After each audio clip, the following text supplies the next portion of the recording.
Estoy muy agradecido con mi Dios por la bendición de estar con ustedes una vez más y exponer su palabra en esta tarde. Vamos a orar. Acompáñame cerrando tus ojos, inclinando tu rostro. Padre, gracias damos hoy por tu bendita palabra. Gracias porque nos has sostenido. Gracias porque tu fidelidad ha alcanzado a nuestras generaciones. Y el día de hoy tenemos la oportunidad de tener un oído y un corazón dispuesto a escuchar tu voz. Señor, mi oración en esta mañana, mediodía, es que como tu iglesia, Señor, seamos capaces de comprender el propósito eterno, el llamado que nos has hecho a cada uno de nosotros, tanto en lo particular como en lo corporativo. Ayúdanos a entender que los tiempos que vivimos son perversos, los días son malos y por tal motivo, Señor, debemos ser diligentes. Debemos atender más cuidadosamente tu voz y tu directriz. Gracias porque hemos visto tu cuidado y tu provisión, tu amor, tu gracia derramada abundantemente sobre nosotros y nuestras familias, y nos has permitido permanecer y perseverar en tu camino. Y ayúdanos hoy a entender estos principios y que a través de estos pasajes y de estos relatos bíblicos podamos comprender la importancia de ser fieles a ti, la importancia de lo que significa hacer una alianza contigo y los beneficios que obtenemos de ello, Señor. Gracias porque todo esto es producto de tu obra. Todo esto es gracias a tu misericordia, a tu amor, a tu paciencia, a tu longanimidad. Y ayúdanos hoy, te lo pedimos, con esta enseñanza, y que sea tu Espíritu Santo a través de mí, te lo pido. En el nombre de Jesús, nuestro Señor y Salvador. Amén y amén. El día de hoy tengo la bendición de compartir nuevamente acerca de un tema importante que tiene que ver con la familia. Di conmigo, familia. Y que tiene que ver con los padres. Di conmigo, padres. Y con las madres también. Di conmigo, madres. Y obviamente con los hijos, ¿verdad? Hijos. El título es La alianza con Dios protege a mis generaciones. Y en especial, aunque estamos en el mes del varón, ¿verdad? ¿Sí sabían que estamos en el mes del varón? Y pues muchas por allá afuera, no aquí, dirían, ¿a quién le importa? ¿Verdad? Porque ahorita anda de moda eso, decir, ¿qué el hombre qué? Pero miren, pues afortunadamente que estamos en Cristo, afortunadamente que el Señor nos ha hecho entender la importancia del rol del varón y también el rol de la mujer al lado de su esposo. Así es de que aunque este es el mes del varón, esta enseñanza tiene como objetivo que veamos también la influencia y la importancia del rol que tienen las mujeres en la vida de la iglesia, en la vida de nuestras familias. Así es de que acompáñenme al primer libro de Reyes, capítulo 16. Vamos a dar lectura a la palabra de Dios. Y hace 8 días que hablábamos acerca de todo este tema de los reyes, ¿verdad? Que para mí también fue impactante poder estudiar un poquito más a fondo. Mencionaba yo que pues valdría la pena poder dar una enseñanza centrada o específica en esta mujer Jezabel. No es el caso, pero vamos a tomar referencias acerca de ella y vamos a tocar algunos puntos que tienen que ver con esta mujer. Y bueno, pues ya iremos en el desarrollo de esta enseñanza aprendiendo un poquito más de lo que Dios quiere enseñarnos en esta tarde. Ya están allí, Primera de Reyes, capítulo 16. Vamos a dar lectura a partir del verso 23 en adelante. Dice así: en el año 31 de Asa, rey de Judá, pon atención, comenzó a reinar Omri sobre Israel y reinó 12 años. Cuando tú y yo leemos los libros de los reyes, vamos a ver esta referencia doble. Porque el libro de los reyes toca acerca de los reinados de los reyes en el reino del norte, Samaria, y en el reino del sur, Judá, porque el reino está dividido. Así es de que lo que están haciendo aquí es que nos están dando una referencia. Vamos a hablar acerca del rey Omri, que reinó ¿en dónde? En Israel, o sea, reino del norte. No se me pierdan, esto es importantísimo, porque si no, esto que parece telenovela, al final no le van a entender. ¿Vale? Pónganme mucha atención. En nuestra mente debemos de tener separados ambos reinos, que lo tengamos claro. Norte, reino de Israel. Sur, lo aprendimos hace 8 días, reino de Judá. ¿Sale? Reino del norte, ¿dónde está la capital? Samaria. Reino del sur, Judá. ¿Dónde está la capital? Jerusalén. Entonces, no vamos a hablar del rey Asa, solo nos están diciendo en la línea genealógica quién reinaba en Judá mientras empezó a reinar Omri. ¿Está claro eso? Entonces, seguimos. Omri reinó en Israel, sobre Israel, y reinó ¿cuántos años? 12. En Tirsa, pon atención, reinó 6 años. Y Omri compró a Semer, el monte de Samaria, por 2 talentos de plata, y edificó en el monte, y llamó el nombre de la ciudad que edificó, ¿cómo le llamó? Samaria. O sea que hasta entonces Samaria no existía. ¿Sí está claro? ¿Dónde reinó los primeros 6 años Omri? ¿Cómo dice ahí? Tirsa. Tengan su Biblia a la mano y enganchense, ¿sale? Dile al que está a un lado, ahora sí no me distraigas porque la novela va a estar buenísima. Y si no me voy a perder, ni me hables, ¿sale? Entonces, edificó la ciudad Samaria. De hecho, está sobre un monte que se llama Semer y ahí se estableció la ciudad de Samaria. O sea, quiere decir que la capital de Samaria, ¿verdad? Empezó a partir del reino de Omri. Él fundó la ciudad. Entonces, los siguientes 6 años, ¿dónde reinó? En Samaria. ¿Sale? Pero miren, dato interesante y muy común, verso 25. Y Omri hizo lo malo ante los ojos de Jehová e hizo peor que todos los que habían reinado antes que él. De por sí ya habían sido malos, incluso Jeroboam. Pero este hizo peor. Omri, grábense su nombre, ¿ok?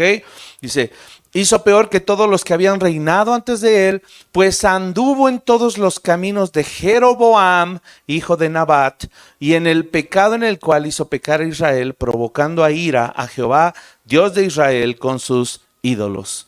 Los demás hechos de Omri y todo lo que hizo y las valentías que ejecutó, ¿no está todo escrito en el libro de las crónicas de los reyes de Israel?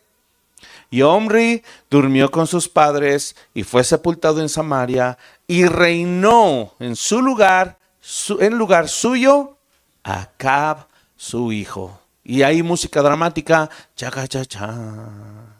Aparece el famosísimo rey Acab. Y no fue famoso porque fuera bueno, fue famoso porque hizo lo malo también delante de Dios, igual que su padre Omri, quien fundó Samaria. Pero lo peculiar de Acab es lo que vamos a ver ahora. Dice ahí en tu Biblia el reinado de Acab, verso 29. Comenzó a reinar Acab, hijo de Omri, sobre Israel el año 38 de Asa, rey de Judá. Misma referencia, o sea, el rey en Judá seguía siendo el mismo. ¿Ok? Y reinó Acab, hijo de Omri, sobre Israel en Samaria 22 años. Y Acab, hijo de Omri, hizo lo malo ante los ojos de Jehová. Mira el factor común. Más que todos los que reinaron antes de él, incluido Omri, su propio padre. O sea que la maldad creció. Porque, y aquí viene la razón, porque le fue ligera cosa andar en los pecados de Jeroboam, hijo de Nabat, y tomó, otra maldad más, y tomó por mujer a Jezabel, hija de Baal, rey de los Sidonios, y fue y sirvió a Baal, y lo adoró, E hizo altar a Baal en el templo de Baal que él edificó en Samaria. Hizo también Acab una imagen de acera, haciendo así Acab más que todos los reyes de Israel que reinaron antes que él, para provocar la ira de Jehová, Dios de Israel. Ay, respiren, porque ahorita va a empezar la novela y se va a poner buena. Resulta, hermanos, que este hombre, lo acabamos de leer, no voy a explicar mucho, este hombre hace perversión tremenda, porque de por sí ya tenían dioses falsos, ¿verdad? Becerros de oro, ¿en dónde? Aprendimos hace 8 días. ¿Dónde? En Betel. ¿Y en dónde más? En Dan. Si no han vuelto a escuchar la prédica, vuélvanla a escuchar. Si no la han escuchado, escúchenla, porque si no, se van a perder, ¿sale? Entonces, ya había 2 lugares de adoración pagana, en Dan y en Betel, ¿ok? Ahí había becerros de oro, y ahí estaba el pueblo de Israel yendo a adorar. Bueno, a Acab no le pareció suficiente. Dijo, ahora en Samaria, que es donde estoy reinando, que fundó mi padre, que es la nueva capital del reino, ahora allí yo voy a hacer un templo a Baal y además a Acera. Yo no sé si tú sabes, pero aquí nos están dando un dato muy interesante. Nos están diciendo cómo se llamaba el papá de Jezabel. ¿Cuántos sabían? Yo la verdad no. No sabía. Si me hubieran preguntado antes de estudiar esto, yo no hubiera sabido contestar quién era el papá de Jezabel. Pues resulta que es este hombre llamado Et-Baal. ¿Qué tiene que ver el padre de Jezabel en esto? Tiene todo que ver. Porque dice allí que quién era Et-Baal. ¿Qué dice la Biblia? Rey de los Sidonios. ¿Cuántos? Yo no sé por qué, pero en la secundaria me apasioné mucho cuando estudiamos las culturas, me apasionaron mucho los fenicios. ¿Cuántos se acuerdan cuando estudiaron los fenicios? Y los fenicios están en esta zona portuaria, en el mar Mediterráneo, al norte de donde era todo el reino de Israel, y están estas ciudades famosísimas, Tiro, Biblos y Sidón. Y estos me los aprendí en la secundaria, no por la Biblia, porque me apasionó tanto ver las monografías, y la Miss nos platicó, no sé si fue la pasión de la Miss que nos explicó de los fenicios, pero los barcos y eran comerciantes, y que Tiro, Biblos y Sidón, y toda esa zona se llama la zona de los fenicios. Allí es que era rey Et-Baal, en toda esta zona. Pero resulta que averiguando un poquito más de Et-Baal, que por cierto, ¿alguien sabe qué significará su nombre? Et-Baal. ¿No? ¿Nadie? Yo tampoco, pero ya aprendí. Significa con Baal. Con Baal, o sea, estoy con él o estoy a favor de él, pues porque obviamente es mi Dios, ¿vale? Ahora, resulta que Baal, antes de ser rey de Tiro y de los sidonios, de toda esa zona en Fenicia, ¿qué crees que era? ¿Qué se te ocurre que puede haber sido Et-Baal antes de ser rey? Sacerdote de Acera. Era sacerdote de Acera. Él llegó a ser rey porque él cometió un golpe de estado y se convirtió en rey de Tiro y en la zona de los Sidonios y en toda esa zona llamada Fenicia. Él comete un golpe de estado. Él era sumo sacerdote de la diosa Astarte, así le llaman, pero en la Biblia le llaman la diosa Acera o Astarot, ¿vale? Pero es la misma. Y él era sacerdote de esta diosa. Ahora no sé si ahora entendemos por qué Jezabel era quien era. Porque su papá le enseñó. Y aquí viene este tema de la dualidad, ¿verdad?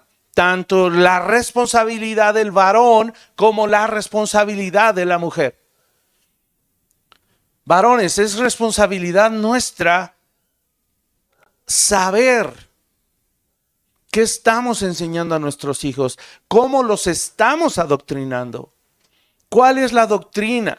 Es nuestra responsabilidad saber a qué le rinden culto nuestros hijos. Y en el caso de Et-Baal, su propio nombre lo dice, yo estoy con Baal, a qué inculcó y indujo a su propia hija. A estar con Baal.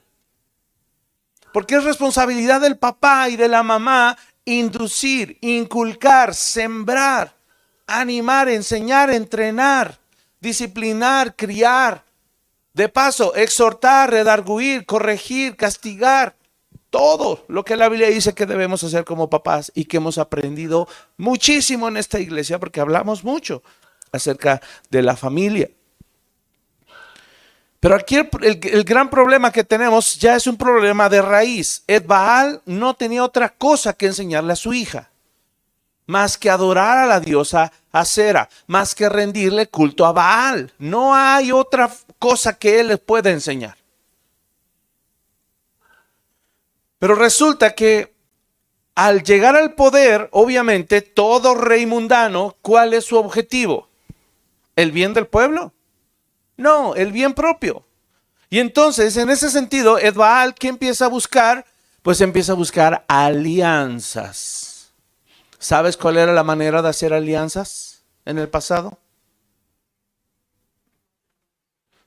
Dando a tus hijos en casamiento con alguien de influencia. Eso no es...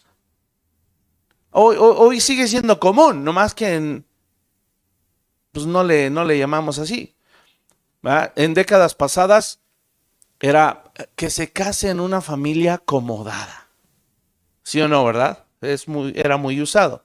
Hoy ya no tanto, porque se rompió el estigma de yo me quiero casar con quien yo quiera, ¿verdad? Sobre todo las mujercitas, pues pobres, ¿qué culpa tenían de quererse casar con un viejo 20 años más grandes que ellas? ¿Verdad? Nomás porque tenía dinero. Obviamente. Pero en este caso era la práctica común. Y de hecho, para las hijas no era ni siquiera un sacrificio, era ya el modus vivendi, ya era la manera de vivir. Somos mujeres, nos van a dar en casamiento. No tenemos posibilidad alguna de casarnos con quien nos guste o amemos. No, por interés del reino, por interés de los padres. Ahora, ¿en qué cambia hoy? Bueno, ahora en realidad es por interés propio, ¿verdad? Pero en ninguno de ambos casos es por interés de promover el reino de Dios, ni de honrar ni de agradar a Dios. Así es de que no estamos muy lejos de esa época en realidad. Sigue pasando, lo que estoy tratando de decir es que sigue pasando lo mismo.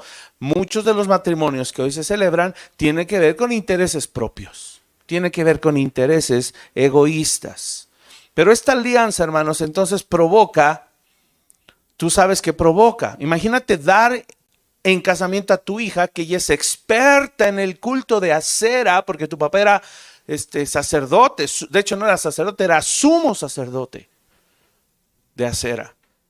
Y entregado al culto a Baal, pues esta mujer era experta en eso. Se la dan a Acab, rey de Israel, para formar una alianza estratégica y para fortalecer también los territorios, asegurar los reinos, así se hacía. Pero ¿qué provoca realmente en Israel? ¿Qué crees tú que provocó? Pues obviamente provoca que la identidad religiosa en Israel se empezara a pervertir. Y se empieza a pervertir. Porque ¿qué hace inmediatamente Acab? Se casa con Jezabel. ¿Qué sucede? ¿Qué hace? ¿Qué dice la Biblia? ¿Sí están acá? Sé que acá no sé qué pasó, pero veo a todos viendo acá. Entonces tengan la capacidad de enfocarse y de mirarme acá. Porque sí, hermanos, es incómodo que no me estén prestando atención. Conéctense conmigo. Denme retro, por favor. ¿Sale? Es importante. Gracias. ¿Qué hizo inmediatamente Acab? Se casó con Jezabel. Templos y altares, tanto para Baal como para Acera. No es casualidad, hermanos. No es casualidad. ¿Sabes cómo se le llamaba? ¿De qué era Baal? Dios de la lluvia y la fertilidad. Y hasta Acera, Dios del amor y la fertilidad. De hecho, eran como la pareja de los dioses, ¿verdad? Obviamente, si adorabas a Baal, adorabas a Acera. A Baal se le ofrecían niños como ofrenda. Hay una referencia en Jeremías 19:5, ahí lo dice, que a Baal se le ofrecían niños y que el pueblo de Israel cayó en esas prácticas de ofrecer niños en sacrificio.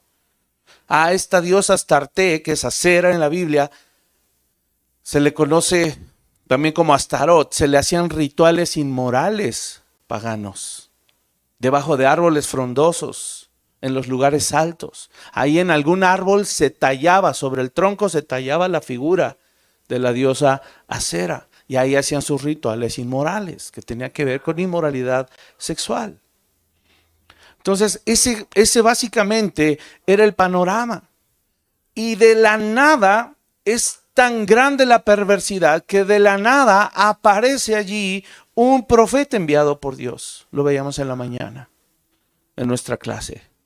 Aparece el profeta Elías, que creo que es uno de los profetas más grandes que ha habido y que milagros más ostentosos ha hecho en la Biblia. Y entonces Elías se levanta como un instrumento de juicio para la casa de Acab. Dios envía a Elías a decirle: Acab, eres un perverso, necesitas arrepentirte. Y ahí estaban siempre en conflicto. Y de hecho, cuando aparece Elías, vamos al capítulo 17, quiero que veas la aparición, ¿verdad?, de Elías. Cómo es que se estrena como profeta, como un instrumento de juicio en contra de Acab. Verso 1 dice: entonces Elías Tisbita, que era de los moradores de Galaad, dijo a Acab: vive Jehová Dios de Israel, en cuya presencia estoy, que no habrá lluvia ni rocío en estos años, sino por mi palabra. Y vino a él palabra de Jehová, diciendo: apártate de aquí y vuélvete al oriente y escóndete en el arroyo de Querit, que está frente al Jordán. No sé si estamos hilando. ¿Cuál es el juicio que va a venir? Sequía. No es casualidad. Dios pudo haber mandado un ejército, una plaga de langostas, pudo haber mandado una peste. ¿Por qué Dios mandó sequía como juicio? Ya les cayó el 20. Porque ¿a qué se le rendía culto en la adoración? A Baal y a Acera. A la fertilidad. Y eso tiene que ver siempre con agricultura. Ok, Acab, ¿estás confiando en tus dioses? Pues, ¿qué crees? No va a llover. ¿Qué significa? Que por 3 años, aunque le clames a tus dioses paganos, y aunque tu esposa le clame a los dioses paganos, no va a haber lluvia. ¿Por qué? Porque tengo que demostrarte quién es el verdadero Dios. Hermanos, esto tiene una relación directa con muchas de las cosas que hacemos. A veces ponemos nuestra confianza en cosas que no deberíamos. ¿Y sabes qué hace el Señor por amor a nosotros como sus hijos? Ay, no me truena. Bueno.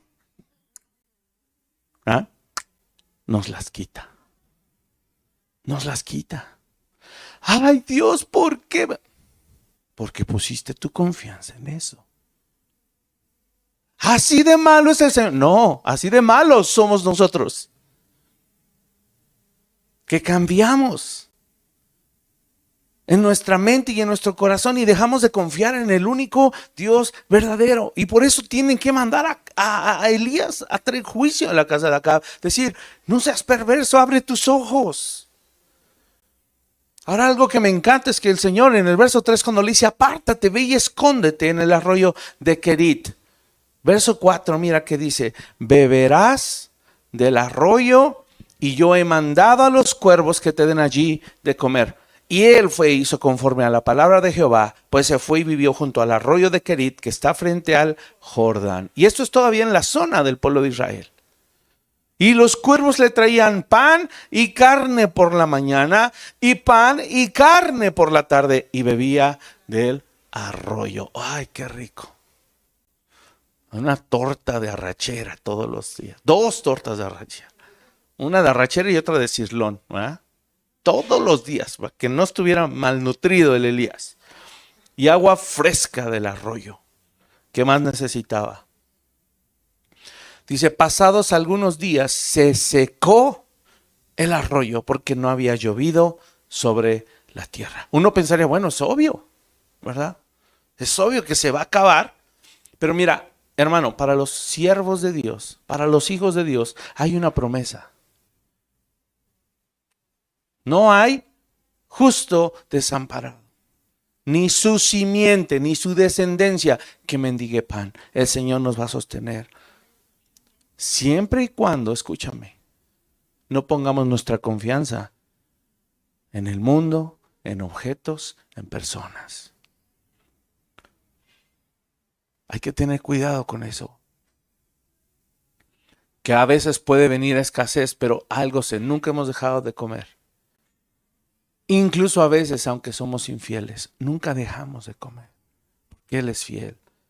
Sí puede venir lecciones, puede venir disciplina de parte del Señor, sí, y cuando lo entendemos, inmediatamente el Señor nuevamente, ¿verdad?, nos restablece, nos restituye. Pero este no era el caso. Elías estaba manteniéndose íntegro, con celo. Ahora el verso 8, pon mucha atención en esto, es maravilloso, es un detalle extraordinario de parte de Dios. Verso 8 dice: vino luego a él palabra de Jehová diciendo: levántate, vete a Sarepta de Sidón y mora allí. He aquí, yo he dado orden allí a una mujer viuda que te sustente. Entonces él se levantó y se fue a Sarepta. Y cuando llegó a la puerta de la ciudad, he aquí, una mujer viuda que estaba allí recogiendo leña. Y él la llamó y le dijo: te ruego que me traigas un poco de agua en un vaso para que beba. Y yendo ella para traérsela, él la volvió a llamar y le dijo: te ruego que me traigas también un bocado de pan en tu mano. Y ella respondió: vive Jehová tu Dios, que no tengo pan cocido. Solamente un puñado de harina tengo en la tinaja y un poco de aceite en una vasija. Y ahora recogía 2 leños para entrar y prepararlo para mí y para mi hijo, para que lo comamos y nos dejemos morir. Elías le dijo: no tengas temor, ve, haz como has dicho, pero hazme a mí primero de ello una pequeña torta cocida debajo de la ceniza y tráemela, y después harás para ti y para tu hijo, porque Jehová Dios de Israel ha dicho así: la harina de la tinaja no escaseará, ni el aceite de la vasija disminuirá hasta el día en que Jehová haga llover sobre la faz de la tierra. Entonces ella fue e hizo como le dijo Elías, y comió él y ella y su casa muchos días. Y la harina de la tinaja no escaseó, ni el aceite de la vasija menguó, conforme a la palabra que Jehová había dicho por Elías. Después de estas cosas aconteció que cayó enfermo el hijo del ama de la casa, y la enfermedad fue tan grave que no quedó en él aliento. Y ella dijo a Elías: ¿qué tengo yo contigo, varón de Dios? ¿Has venido a mí para traer a memoria mis iniquidades y para hacer morir a mi hijo? Él le dijo: dame acá tu hijo.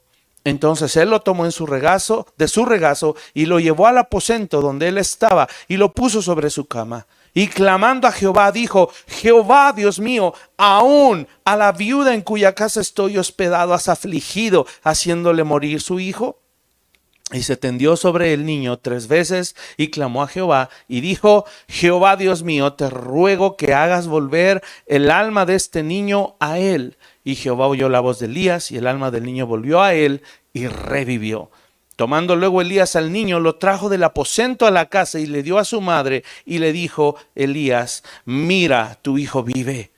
Entonces la mujer dijo a Elías: ahora conozco que tú eres varón de Dios y que la palabra de Jehová es verdad en tu boca. Hay mucho que desglosar. Vamos a ir al grano. Hermanos, Elías se va a Sarepta, pero aquí nos da un detalle interesante. ¿Sarepta en dónde? ¿Sarepta en dónde? ¿Y dónde es Sidón? ¿Dónde reinaba quién? Me van siguiendo la novela. ¿Dónde reinaba Edbaal?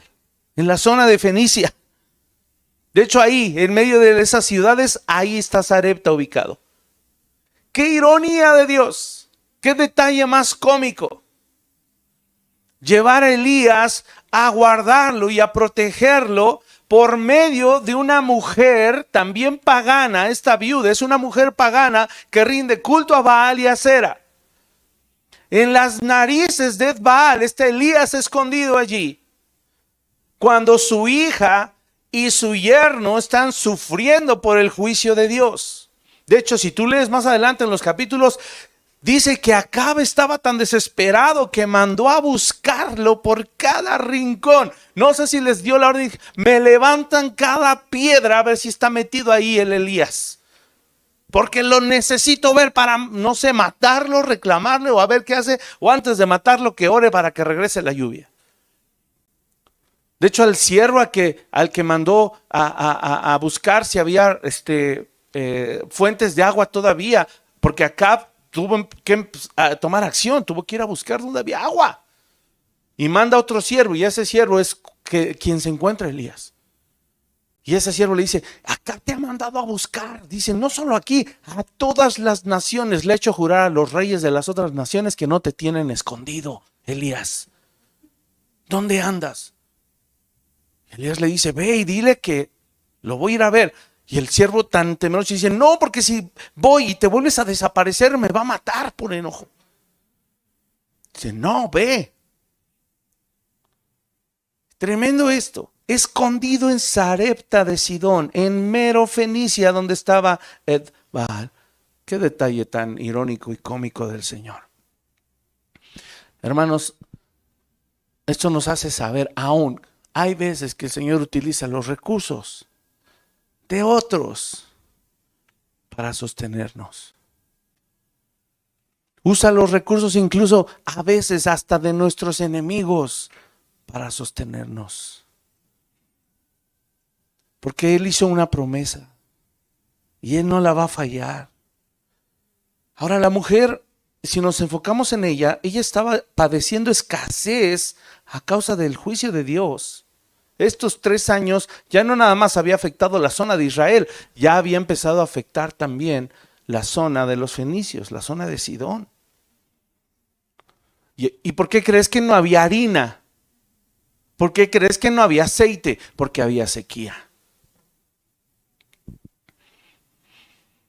Ahora no sé si ahorita estás hilando, pero para la viuda, la manera de solucionar el problema, ¿cuál era? No, la mujer no tenía por qué haberse dejado morir de acuerdo a su religión pagana. ¿Cuál era la solución para la mujer de Sarepta? Esa viuda de Sarepta, de acuerdo a su convicción y a su religión pagana, ¿qué debía hacer? Tenía que ir con los sacerdotes de Baal y decirles, aquí está mi hijo, mátenlo. Sacrifiquen a mi propio hijo, porque si no me muero de hambre. Esa era la solución. No sé si nos damos cuenta de esto. Ella tenía que ir a pedir un milagro. Curiosamente, encontré que hay restos arqueológicos de vasijas de arcilla, en donde dentro de esas vasijas, ¿sabes qué encontraron? Restos de niños calcinados. Y afuera de la vasija, inscritas oraciones de agradecimiento a Baal. Hay registros arqueológicos de esto. Esa era la solución para la mamá. Pero es que estaba el otro problema, que para que ella pudiera vivir, ella tenía que matar a su hijo, sacrificarlo.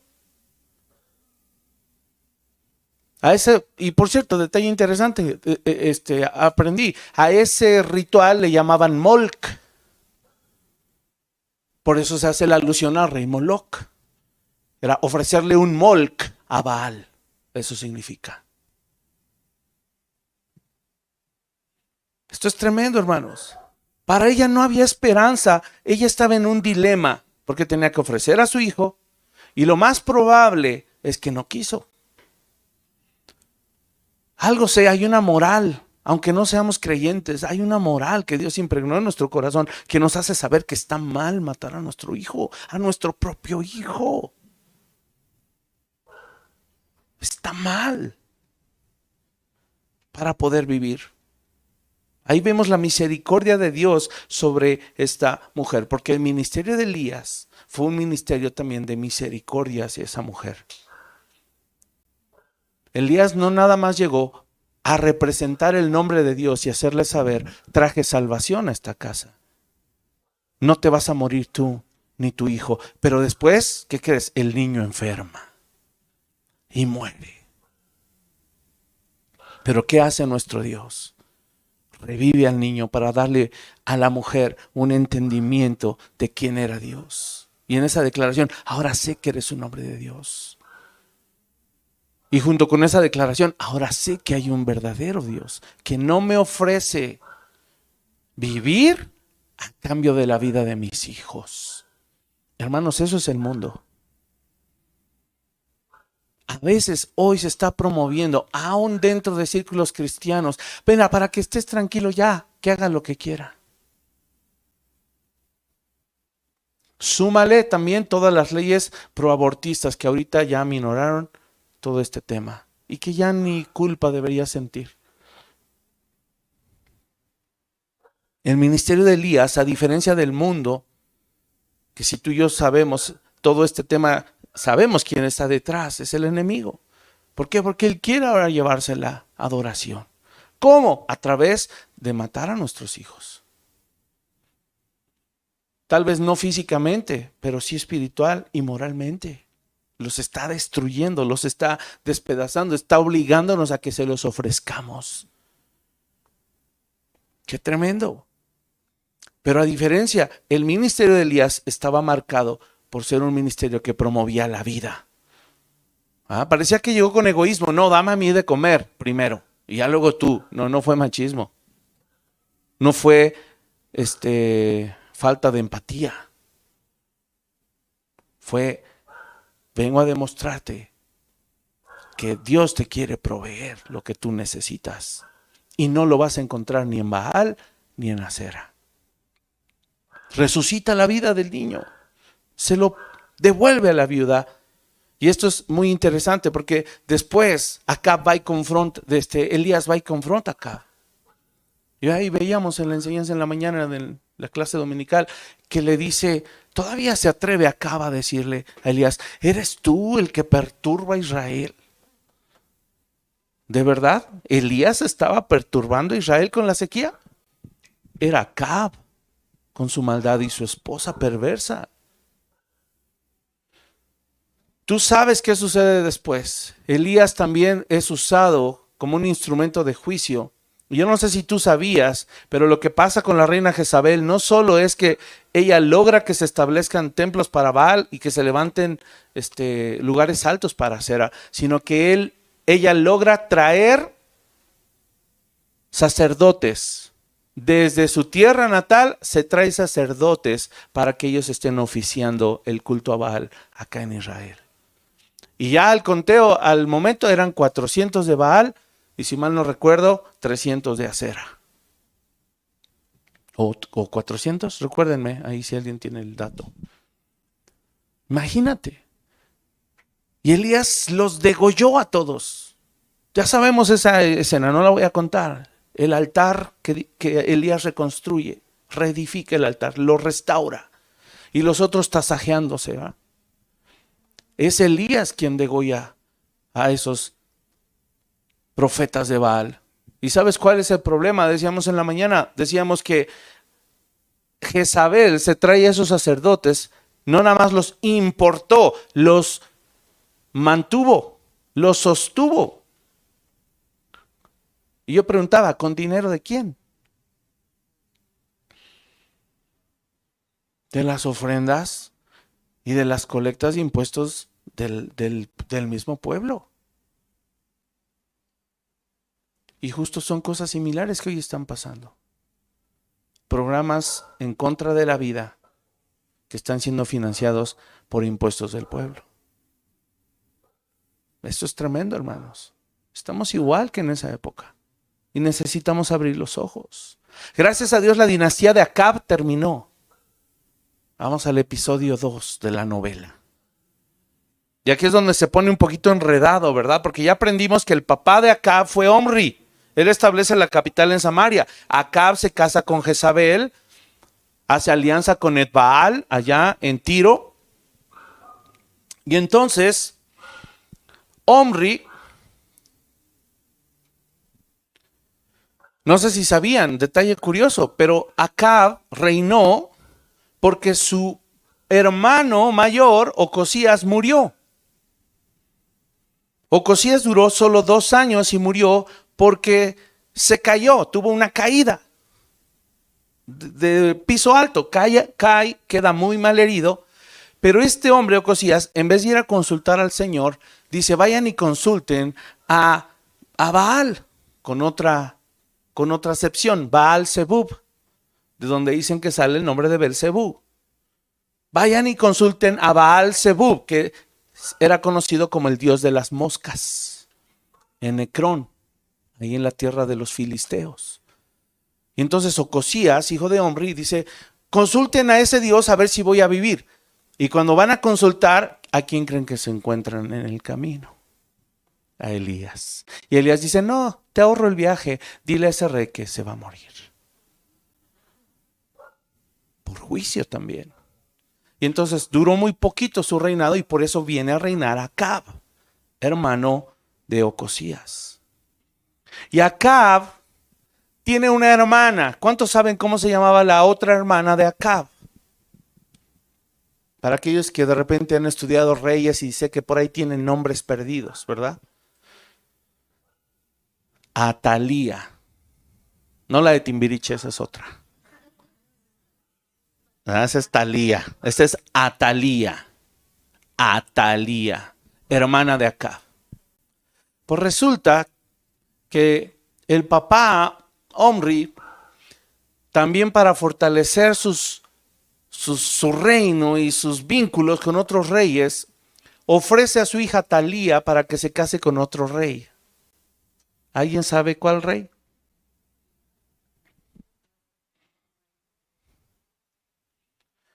Con un rey de Judá, con un rey del sur. ¿Alguien recuerda el nombre?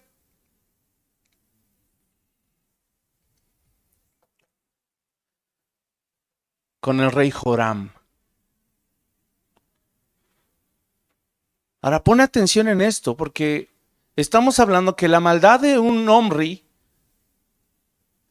que tiene 3 hijos, Ocosías, que muere, Acab, que reina 22 años, y Atalía, los 3 fueron reyes, príncipes. Y ahorita te vas a dar cuenta el impacto que tiene esto en nuestras generaciones, tanto cuando hacemos lo bueno, como tanto como cuando hacemos lo malo también. Tiene un contexto de influencia muy poderoso, hacer lo bueno, y tiene un impacto muy poderoso hacer lo malo también.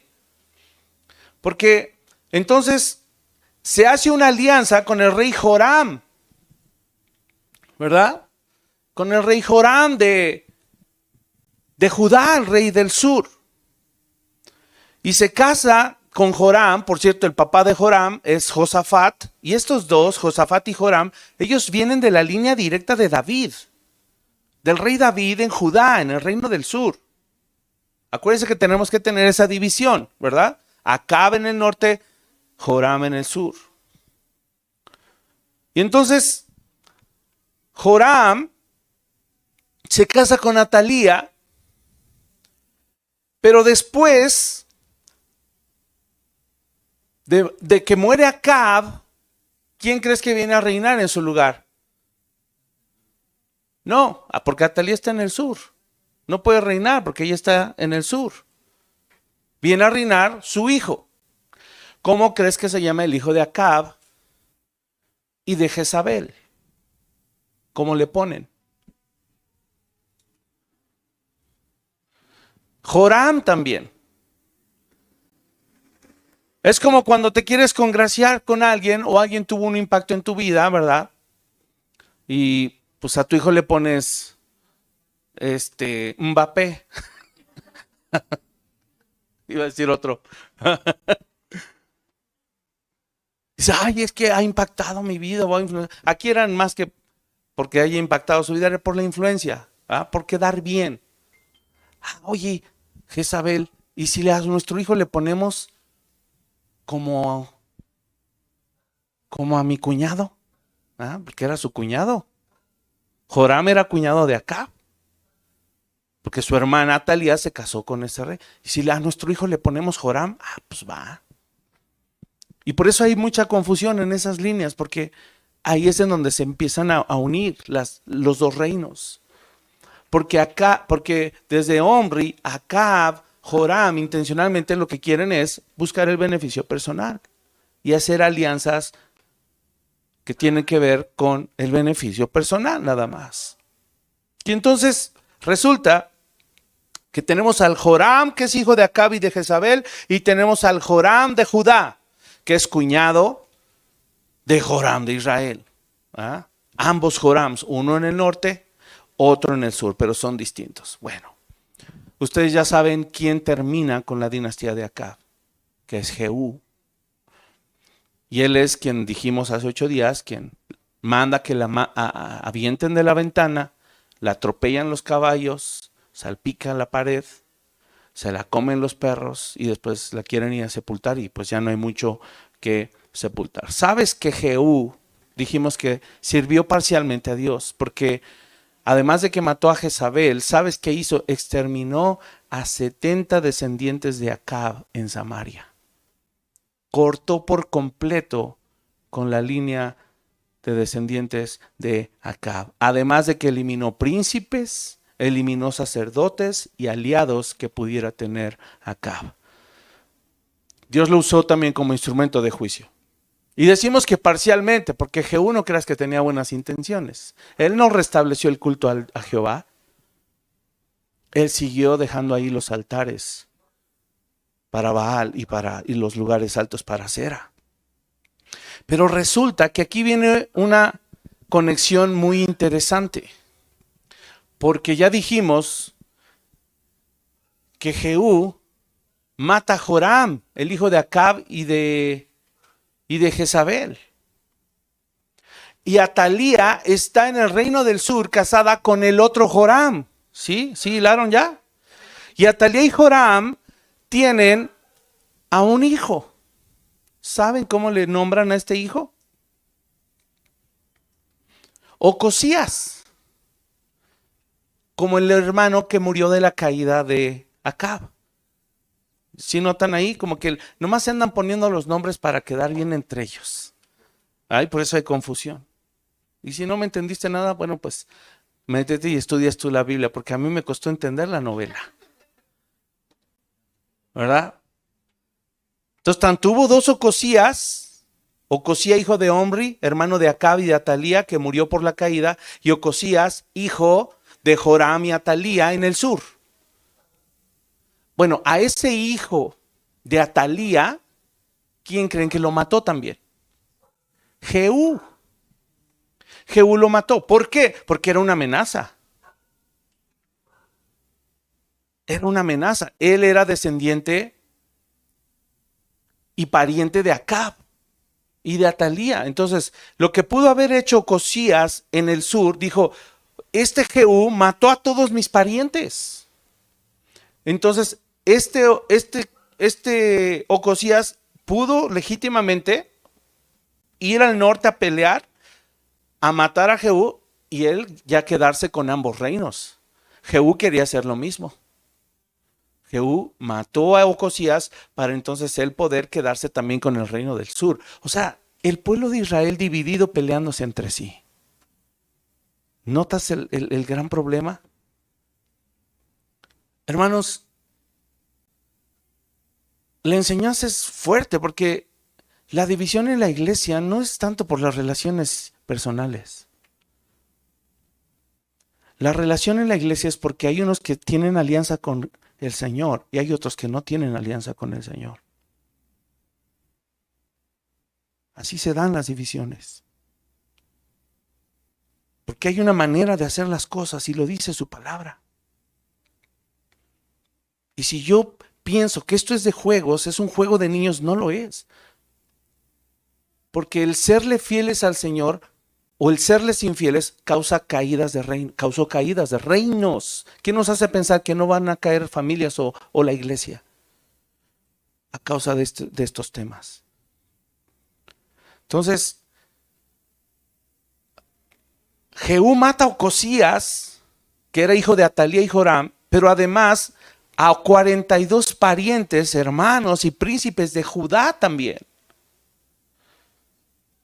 Y esto es tremendo porque entonces Jehú ya tiene el camino abierto para ir al sur y también conquistar Jerusalén y quedarse con el reino completo. Ya no tiene nada que se interponga, excepto una persona. ¿Quién?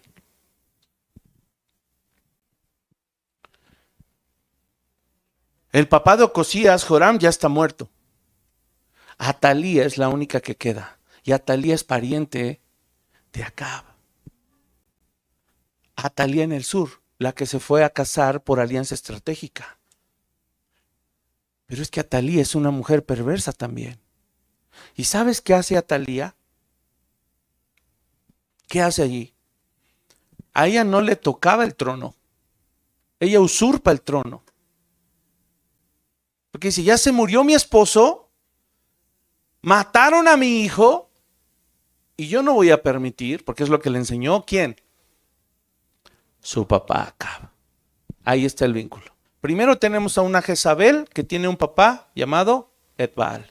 Y ahora tenemos a una Atalía que tiene a un papá llamado Omri, porque era hermano de Acab. Omri.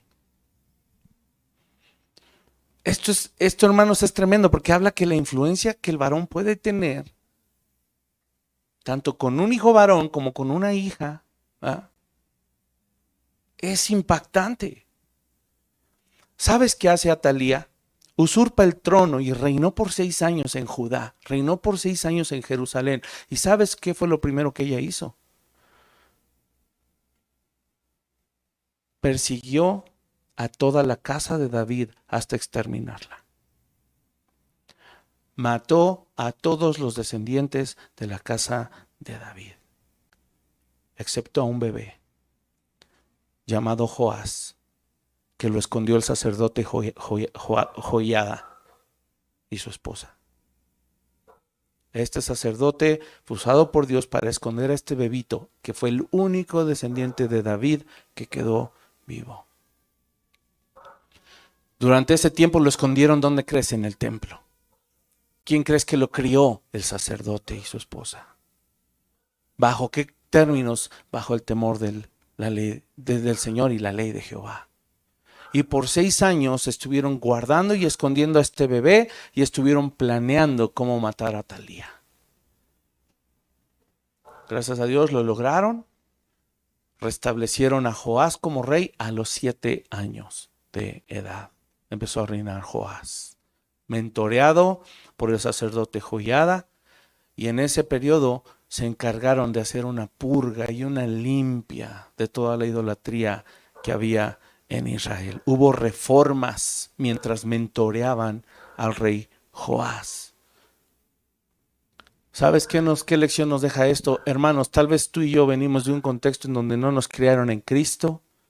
Tal vez pensamos que nuestros hijos no tienen los recursos para ser criados en Cristo, pero el Señor provee hombres y mujeres piadosos que van a sembrar en tu vida, en tu familia, en tu generación, para que temas al Señor tu Dios también.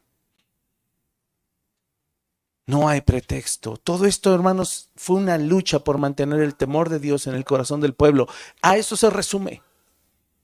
¿El temor de Dios o el egoísmo en el corazón del hombre? ¿Cuál es la clave, hermanos? Las alianzas que hacemos.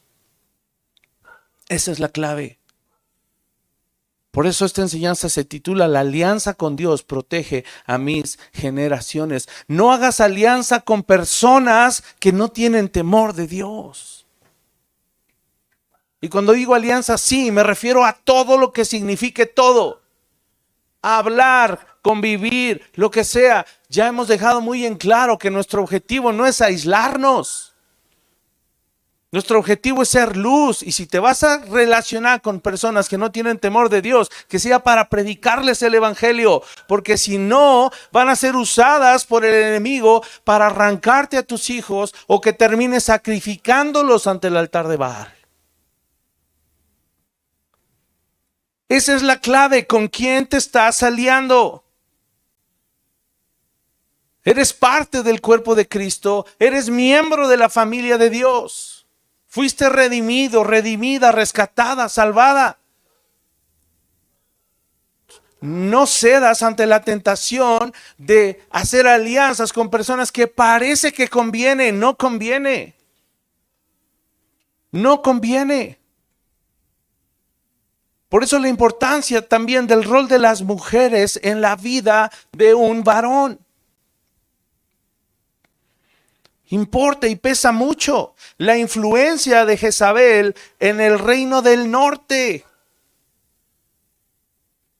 Arrastró a su esposo y le dijo, no sé cómo habrá sido, pero no, a mí me pones un templecito, si no, no voy a estar contenta. ¿Verdad? Si no, no hay nada de nada. Porque la mujer puede llegar a manipular con eso. Experta en el culto a la diosa Cera. Mira, Kat, no nomás a Baal, te conviene a Cera, porque, mira, el culto que le vamos a rendir a Cera, tú sabes a qué me refiero, porque eran prácticas inmorales la forma de adorar a esos dioses. La influencia que una mujer puede tener, hermanos, que impactó en el reino del norte Jezabel, y no solo allí, además la influencia que Jezabel alcanzó. ¿Dónde? En el sur también. En el sur. ¿Qué impacto? Y que ahora aparece la figura de esta mujer Atalía también, que por 6 años, escucha el impacto que puede tener una mujer que no es piadosa. Por 6 años Atalía interrumpió temporalmente el linaje del rey David, el linaje del Mesías. Escucha lo que estoy diciendo. No quebrantó, no se opuso y no pudo destruir la promesa del Señor, porque nada la va a poder destruir. Pero por 6 años ella obstruyó el linaje del rey David. Por 6 años no hubo quien reinara del linaje de David en Judá, por una mujer perversa. Esto es impactante, hermanos. ¿Cuál era su objetivo? Y sabemos que esto es de Satanás, impedir que la promesa del Señor a David se cumpliera. Que todo esto no nace más que de la influencia diabólica de Satanás que él puede tener. Hermanos, el llamado de nuestro Dios lo aprendimos desde hace muchos años, Deuteronomio 6, Deuteronomio 7. El 6 no lo vamos a leer, te lo sabes de memoria. El 7 sí, abre tu Biblia ahí para acabar. Acabo con estos versículos, para que no olvidemos a qué nos llamó el Señor. Deuteronomio 7.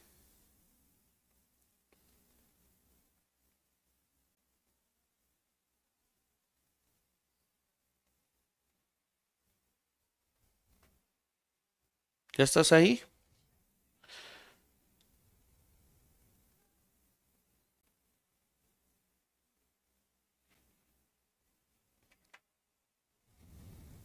Dice, porque tú, verso 6, eres un pueblo santo para Jehová tu Dios. Jehová tu Dios te ha escogido para hacerle un pueblo especial, más que todos los pueblos que están sobre la tierra. No por ser vosotros, más que todos los pueblos os ha querido Jehová y os ha escogido, pues vosotros erais el más insignificante de todos los pueblos, sino por cuanto Jehová os amó y quiso guardar el juramento que juró a vuestros padres. Os ha sacado Jehová con mano poderosa y os ha rescatado de servidumbre, de la mano de Faraón, rey de Egipto. Y lleva todo este texto al plano del nuevo pacto. Nos sacó del mundo, nos escogió para ser hijos suyos. Verso 9, conoce pues que Jehová tu Dios es Dios. ¿Acaso no fue la declaración de la vida de Sarepta?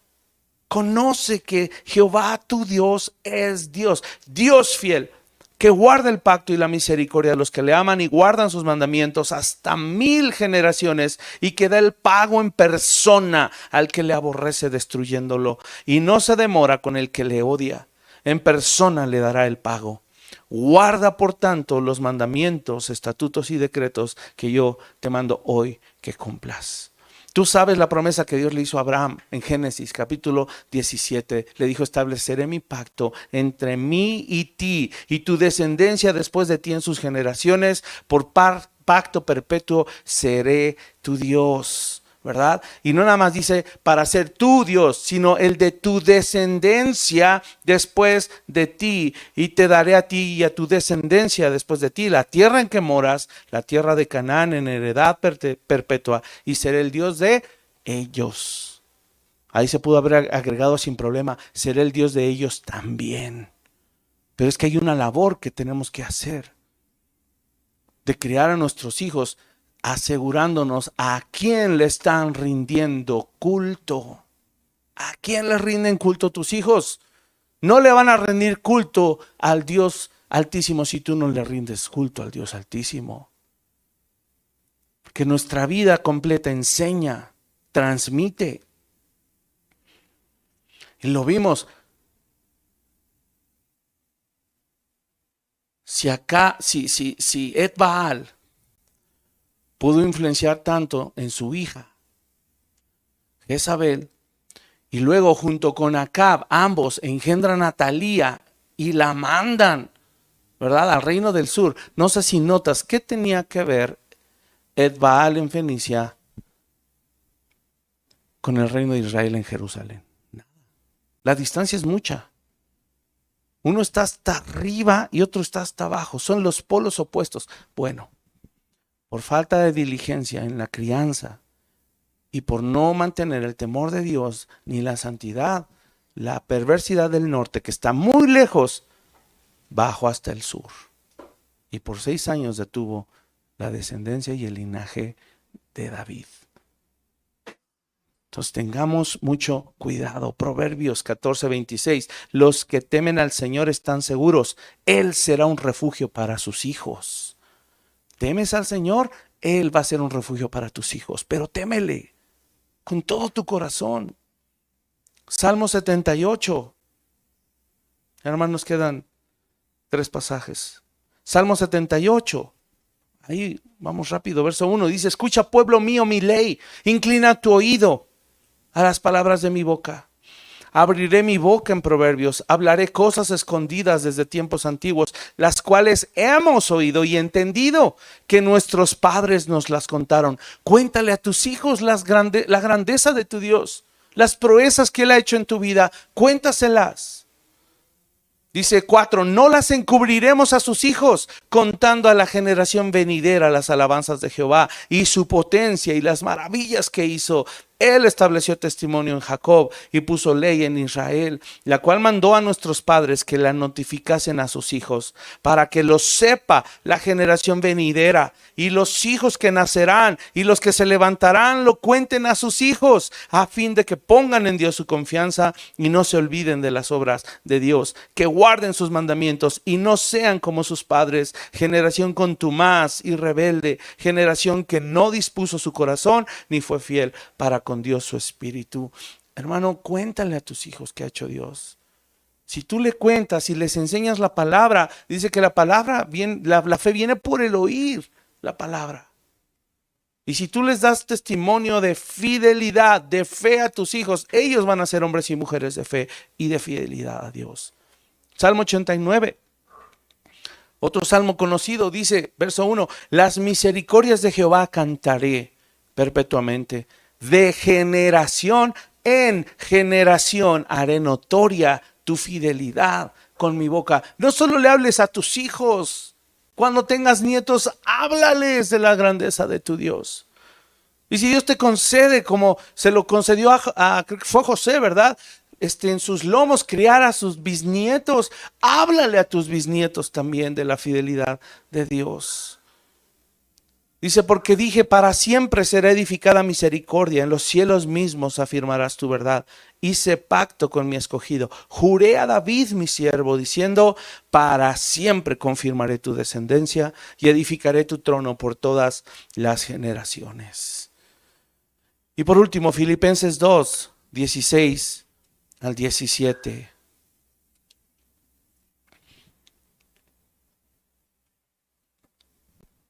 ¿Sabes cómo empieza el capítulo? Dice que en nosotros haya el mismo sentir que hubo en Cristo Jesús. Que nada hagamos ni por contienda ni por vanagloria. ¿Cómo actuaban estos reyes? Por contienda y por vanagloria. Que hagamos esto para servir a nuestros hijos. Somos siervos de Dios para nuestros hijos. Somos siervos de Dios para otros que están muriendo en pecado, que se van a ir al infierno. Nos guste o no, suene fuerte o no, suene ofensivo o no, hermano. Por eso, si amas a alguien y no es salvo, predícale el evangelio, empezando por tus hijos. Así empieza el capítulo 2 y en el verso 12, fíjate, dice, por tanto, o sea, por todo lo que vimos, amados míos, como siempre habéis obedecido, no como en mi presencia solamente, sino mucho más ahora en mi ausencia, ocupaos en vuestra salvación con temor y temblor, porque Dios es el que en vosotros produce así el querer como el hacer por su buena voluntad. Haced todo sin murmuraciones y contiendas, para que seáis irreprensibles y sencillos, hijos de Dios sin mancha, en medio de una generación maligna y perversa, en medio de la cual resplandecéis como luminares en el mundo, asidos de la palabra de vida, para que en el día de Cristo, era el que te referías, ¿verdad? Para que en el día de Cristo yo pueda gloriarme de que no he corrido en vano, ni en vano he trabajado. Hermanos, el Señor viene y el Señor viene pronto. Y el día del Señor se acerca para todos, unos para perdición y juicio y muerte, otros para salvación, para misericordia y vida. Está en nosotros y el Señor lo ha puesto así, lo ha dispuesto así, que en nosotros esté la determinación de criar una generación que le ame, que hagamos alianza con Él, no con el mundo, y que nuestros hijos puedan ser aquellos que dicen, como cita el Salmo 91, Señor, tú nos has sido refugio de generación en generación. Amén. Vamos a orar. Padre, ayúdanos, Señor, a entender a través de estas historias que nos pudieran tal vez revolver, confundir, o una vez que las entendemos nos podrían apasionar y remover en nosotros, Señor, tantas cosas respecto a nuestra propia vida porque nos identificamos con ellas. Señor, que la historia de nuestras familias, desde nuestras generaciones pasadas, desde nuestros antepasados, Señor, no sean un precedente ni una excusa para evitar que nosotros marquemos una diferencia. Hoy podemos hacerlo sin excusas ni pretextos, marcar una diferencia en nuestra propia vida, en nuestras familias y en nuestras generaciones por venir. Ayúdanos a ser valientes.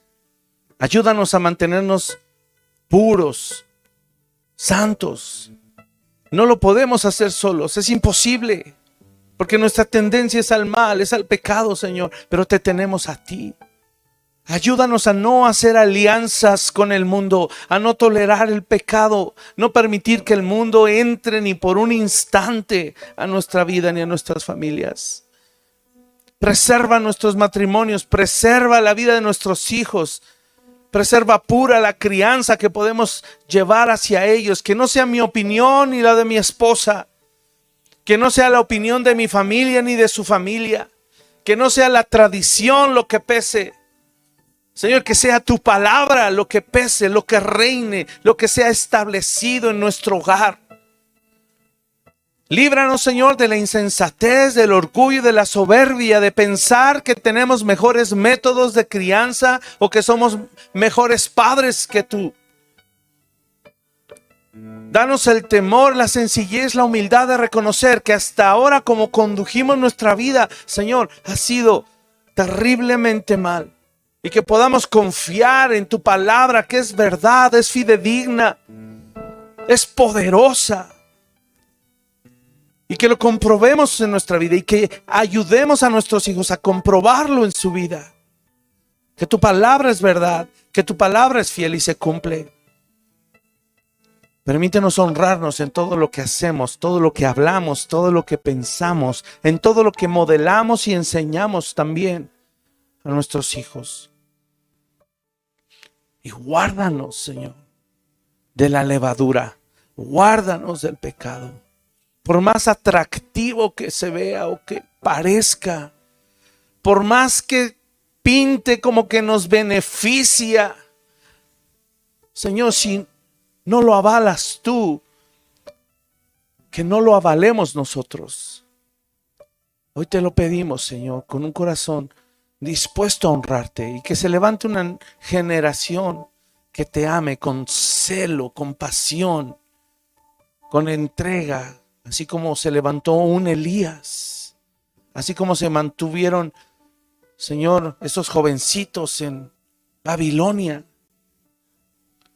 Ese celo, Señor, que tuvieron algunos reyes en Judá por reformar las leyes y regresar a ti. Ayúdanos, Señor, te lo pedimos. Eres el único que lo puede hacer. Confiamos en ti, nos dejamos en ti, y que tu palabra, Señor, en nuestros corazones nos animen, fortalezcan, impulsen a seguir adelante, Señor, honrándote y amándote con todo nuestro corazón, con toda nuestra alma y con todas nuestras fuerzas, y así nuestras generaciones, y que al final de nuestros días podamos decir que nosotros y nuestra casa te servimos. Hoy te lo pedimos, Señor, en el nombre de Jesús, nuestro Señor y Salvador. Amén y amén.